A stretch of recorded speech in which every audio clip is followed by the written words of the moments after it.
हमारे साथ हैं बीजेपी के नागौर से प्रत्याशी ज्योति मिर्धा, और ज्योति मिर्धा ने आज ही आरएलपी के कुछ सदस्यों के साथ में या कुछ प्रधान जो है उनको ज्वाइनिंग कराई बीजेपी में। और आप प्रत्याशी भी हैं क्योंकि सबकी नज़रें हैं ज्योति मिर्धा की तरफ।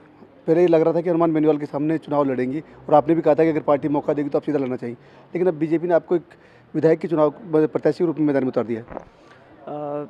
पार्टी ने एक बहुत बड़ी जिम्मेदारी दी है। मुझे लगता है मैंने विधानसभा का चुनाव पहले कभी नहीं लड़ा, लेकिन भारतीय जनता पार्टी मैंने हाल ही में ज्वाइन करी थी। मेरी कोई शर्त भी नहीं थी ज्वाइनिंग के टाइम पे, और पार्टी ने ये मौका दिया है, तो मुझे लगता है कि मुझे इस जिम्मेदारी को पूरे सीरियसली निभाना पड़ेगा, और मैं उस चुनौती के लिए भी तैयार हूँ।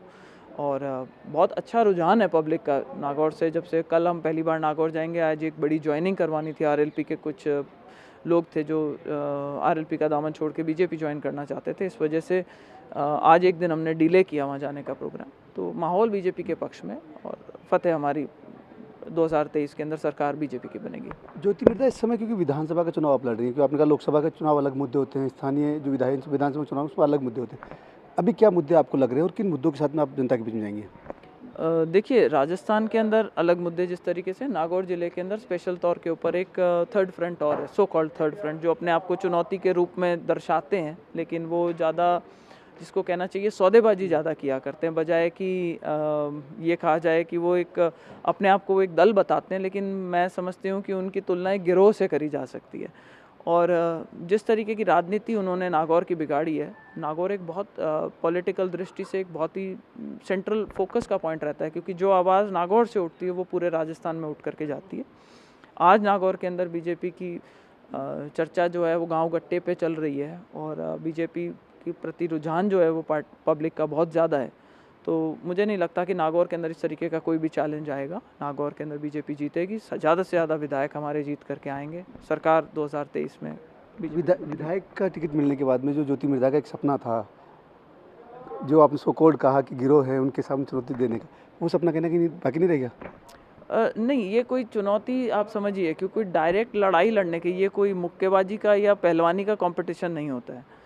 राजनीति जो है वो अपने आप में एक तरीके से स्ट्रैटेजी भी होती है, और अगर पार्टी ने मुझे ये मौका खिमसर से नहीं दे करके नागौर से दिया है, तो ये मैं समझती हूँ कि उन्होंने कुछ ना कुछ सोच करके ये डिसीजन लिया है। और हमारे लिए चैलेंज ये है कि किस तरीके से आरएलपी को और कमज़ोर किया जाए, पब्लिक में ये चीज़ उजागर करी जा सके कि समाज के अंदर इस तरीके की पार्टियाँ, इस तरीके के नेता और इस तरीके की राजनीति के लिए कोई जगह नहीं है।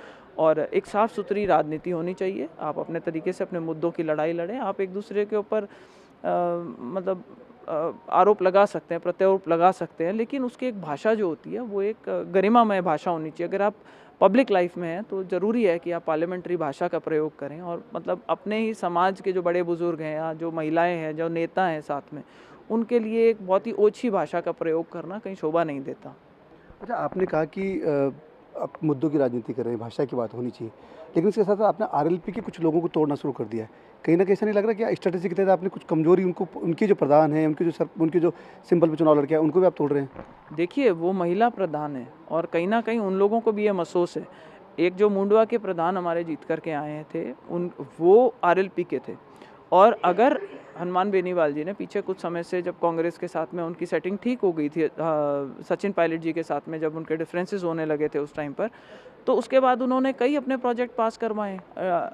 डीएमएफटी के अंदर उन्होंने पैसा पास करवाया है। तो लगता है सरकार के साथ अंदर खाने उनकी कहीं ना कहीं जो है उनकी चट्टो-पट्टो हो रखी है।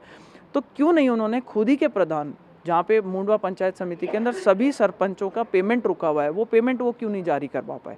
ये एक सवालिया चिन्ह हम उनके ऊपर भी लगाना चाहते हैं। और मेरा सभी उन सरपंचों से भी आह्वान है कि ये सवाल हनुमान बेनीवाल जी से पूछा जाए कि जब आपके पास में सरकार को घुमाने के लिए चाबियाँ थी, आप कहते हो कि चाहे राज बीजेपी को चाहे कांग्रेस में काम मेरे होंगे, तो आप अपने सरपंचों का पेमेंट क्यों नहीं करवा पाए?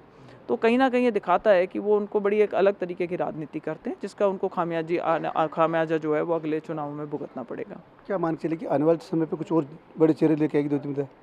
ज्योति मिर्धा तो क्या, भारतीय जनता पार्टी की ओर जो रुझान है उससे कई से लोग जो हैं वो कांग्रेस और आरएलपी को छोड़ करके और भारतीय जनता पार्टी में शामिल होंगे, ऐसा मेरा पूरा विश्वास है। ये ज्योति मिर्धा जो बता रहे हैं कि किस तरीके से जो लोग हैं वो अब बीजेपी का दामन थामने के लिए आगे बढ़े, लेकिन उन खास तौर से सीधा जो टारगेट है वो आरएलपी सुप्रीमो हनुमान बेनीवाल की तरफ कहा। इनका जो पूरा फोकस था वो ये था कि लोग आरएलपी का जो एक लोग उनसे जुड़े हुए थे वो कहीं ना कहीं उससे छूटकर बीजेपी के साथ आने लगे हैं। और आने वाले दिनों में कुछ और नई ज्वाइनिंग होगी, इसके संकेत भी ज्योति मिर्धा ने दिए हैं। सहयोगी विजेंद्र के साथ जसवंत सिंह, ईटीवी भारत, जयपुर।